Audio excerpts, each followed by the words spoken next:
Et si le silence que vous avez gardé pendant des années cachait en réalité une force prête à tout renverser? Cette histoire parle de trahison familiale, de secrets qui refont surface et d'un retour inattendu qui bouleverse l'équilibre. Restez jusqu'à la fin, car vous ne devinerez jamais comment le passé finit par rattraper ceux qui l'ont provoqué. Le silence dans l'immense salle de gala était chargé d'or et d'argent. Chaque regard semblait calculé avec précision. J'ai marché aux côtés de mon mari Marcus, dans cet univers où le passé n'est jamais vraiment enterré. Ma sœur ne m'a pas remarqué tout de suite, mais son regard a glissé sur les verres de champagne et s'est posé sur l'homme à mes côtés. Son sourire s'est figé. La reconnaissance l'a frappé comme une vague glacée. Marcus serrait la main d'un membre du conseil, tandis que son autre main reposait légèrement au creux de mon dos, protectrice et assurée. Les yeux de ma sœur se sont agrandis. Ses doigts se sont crispés autour de son verre. Je n'ai pas eu besoin de prononcer un mot. Elle avait compris exactement qui il était et pourquoi, après toutes ces années, l'équilibre avait basculé. 5 ans plus tôt, la nuit où tout s'est brisé, la maison embaumait la cannelle et le poulet rôti. C'était censé être mon dîner de fiançailles. Mon fiancé avait passé des semaines à tout organiser, jusqu'à la playlist et au vin choisi. Ma sœur avait proposé d'aider pour la mise en place. J'aurais dû me méfier. Au milieu de la soirée, après les toasts, elle s'est glissée sur le siège à côté de lui. Elle riait à chacune de ses paroles, se penchant juste assez près pour que son parfum se mêle à son eau de Cologne. C'était subtil au début, puis, au moment du dessert, elle a pris sa main. Je me souviens du regard rapide et tranchant de ma mère qui cherchait le mien, comme pour me dire en silence de ne pas faire de scène. Mon père continuait à découper le rôti, évitant complètement mes yeux. À cet instant, j'ai compris. Il n'était pas choqué. Il s'y attendait quand mon fiancé a annoncé, juste là, pendant mon propre dîner de fiançailles, qu'il était amoureux de ma sœur et qu'il devait être honnête. La pièce est devenue silencieuse. Seul le bourdonnement du lustre persistait. Personne ne m'a défendu. Personne ne leur a demandé d'arrêter. Ma sœur serrait sa main comme si elle avait gagné un trophée. Mes parents souriaient, un sourire fin et poli, comme si l'humiliation de leur fille aînée était un prix acceptable pour ce qu'ils pensaient obtenir. Je suis partie en silence, mes talons claquant sur le parquet comme un compte à rebours. Pas de cris, pas de larmes, juste un calme creux qui s'installait dans mes os, parce que je comprenais quelque chose qu'ils ignoraient. Ils croyaient m'avoir détruite, mais j'étais déjà en train de planifier la vie que je construirais loin d'eux, une vie si éloignée de leur portée qu'ils n'en entendraient parler que par des murmures. Le lendemain matin, j'ai fait une seule valise. Je n'ai laissé aucun mot. Je n'ai répondu à aucun appel. J'ai supprimé tous les numéros, sauf ceux indispensables pour le travail. Puis je me suis fondue dans la ville comme une fumée, ne portant que la brûlure de la trahison et la détermination tranquille de devenir intouchable. Ce que je ne savais pas alors, c'est qu'un jour l'homme à mes côtés serait la pièce finale de ce plan, et la raison pour laquelle le petit monde parfait de ma sœur s'ouvrirait en grand. La première année après mon départ a été la plus difficile et la plus silencieuse. J'ai loué un petit appartement au-dessus d'une librairie, dans un quartier où ma famille ne mettrait jamais les pieds. Personne là, bas, ne me connaissait comme la fille de la famille Moreau. J'étais simplement Élise, la femme qui travaillait tard et gardait ses rideaux à moitié fermés. Le jour, je m'enterrais dans le travail. J'avais été dans le marketing auparavant, mais désormais, je traitais chaque projet comme une marche vers le sommet. J'acceptais les missions que personne ne voulait, j'apprenais la partie financière des affaires et je maîtrisais les contrats pour que personne ne puisse plus me tromper. Mes nuits étaient consacrées aux cours, négociations, finances, leadership. C'était épuisant, mais l'épuisement était plus supportable que la douleur de la trahison.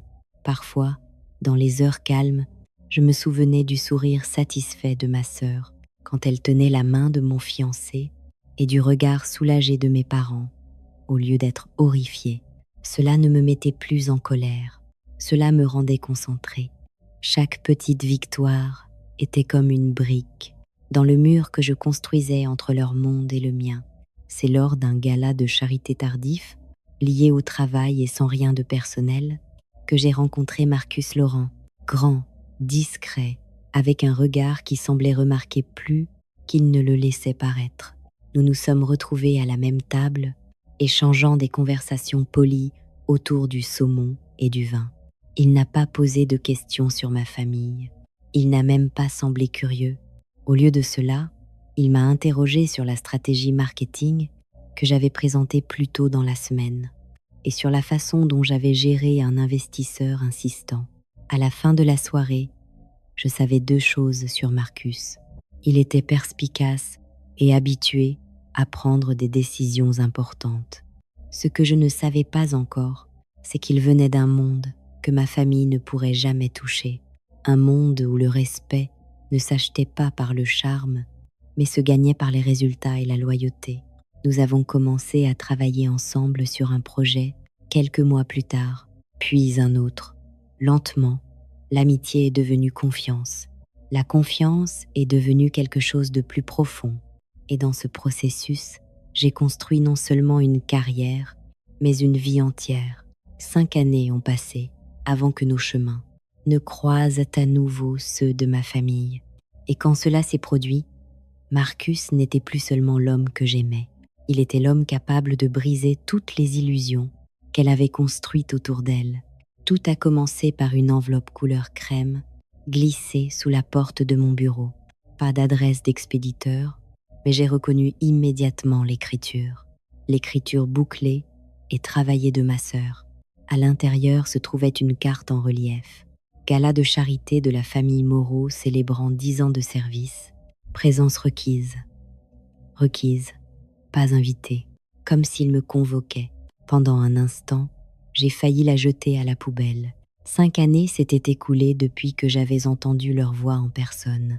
Chaque interaction depuis avait été filtrée par des emails polis et impersonnels sur des biens hérités ou d'anciens comptes. Ils m'avaient effacé de leur vie et j'en étais plus que satisfaite.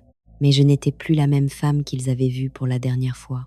Et la vérité, c'est que j'étais curieuse, non pas d'eux, mais de ce que cela ferait, de marcher à nouveau dans leur petit monde parfait, mais cette fois selon mes propres termes.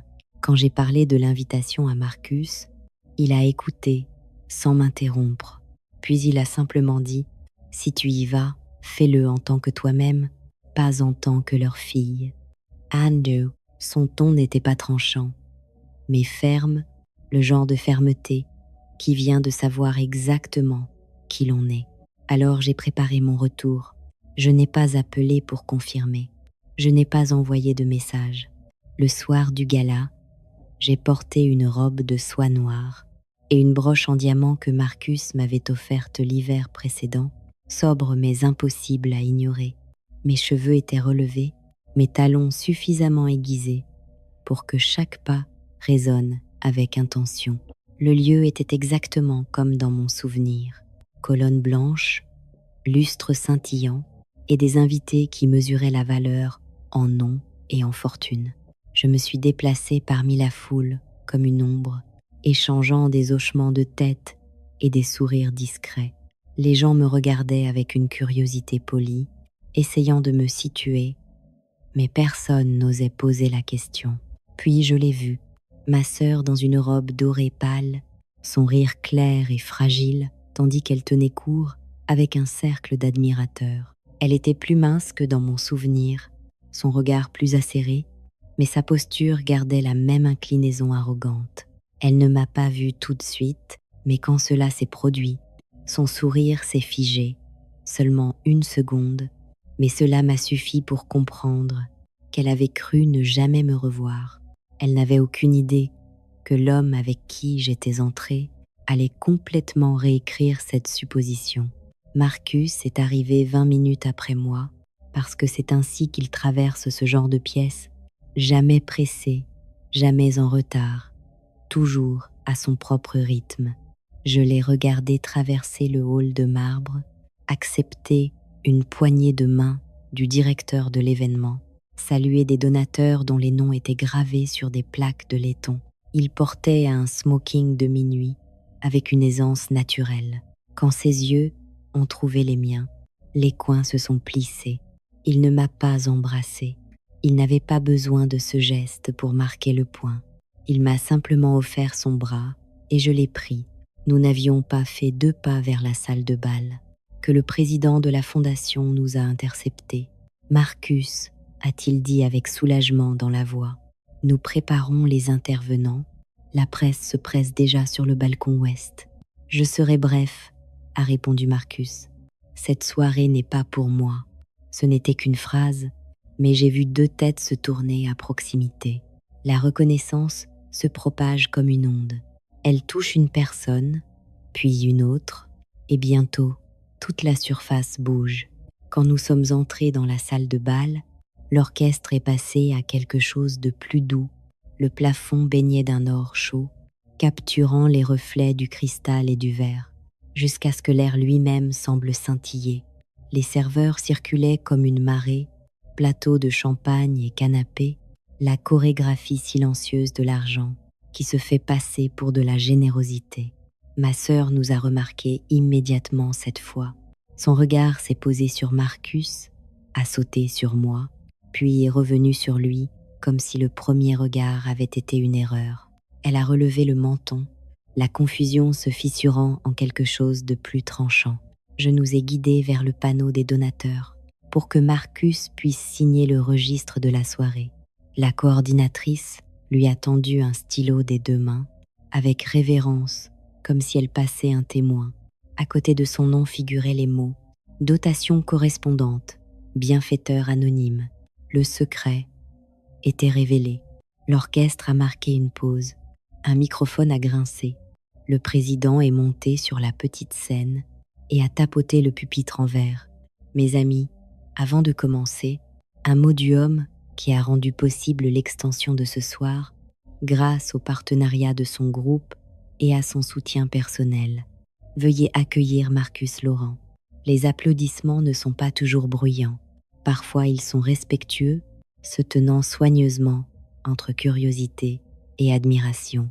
Marcus a serré ma main une fois avant de la lâcher et de monter les marches. Il n'a pas lancé un long discours. Il est simplement resté là jusqu'à ce que la salle se taise autour de lui. J'ai grandi en regardant ma mère calculer les courses avec un crayon, a-t-il dit. La communauté nous a permis de garder la tête hors de l'eau. Alors quand je le peux, je redonne aux endroits qui m'ont appris la différence entre richesse et valeur. And one, il a hoché la tête vers les rangées du fond, où les étudiants boursiers du programme étaient assis avec leurs familles, cols amidonnés et sourires timides. Ce soir est pour eux. Il s'est limité à 90 secondes. Le président l'a adoré pour cela. La presse aussi. Quand il est revenu, ma sœur était déjà en mouvement. Elle s'est détachée de son cercle avec un sourire qui essayait d'être décontracté, mais tombait quelque part entre surpris et avide. « Monsieur Laurent », a-t-elle dit en tendant la main, comme si elle posait déjà pour une photo, « je suis Valérie Moreau. Nous avons des connaissances communes. » Marcus a pris sa main parce qu'il est poli. « Enchanté de vous rencontrer. » J'ai observé l'instant exact où elle a relié les poings. Ses pupilles se sont resserrées, son souffle s'est coupé. « Élise », a-t-elle dit, sa voix s'adoucissant, au registre que je reconnaissais de notre enfance, celui qu'elle utilisait quand elle voulait quelque chose. « Tu n'as rien dit. Je n'ai pas été interrogée. » ai-je répondu. Elle a ri, un petit son aigu qui a rebondi sur le cristal et s'est dissipé. Petit monde. J'ai en fait proposé une campagne à Hale et North il y a 2 ans. Elle s'est tournée vers Marcus, se penchant juste assez pour capter la lumière sur sa pommette. Nous ne l'avons pas obtenue, mais j'ai admiré votre travail depuis l'acquisition d'Uran. L'expression de Marcus n'a pas changé. Nous avons refusé cette campagne parce que le plan média reposait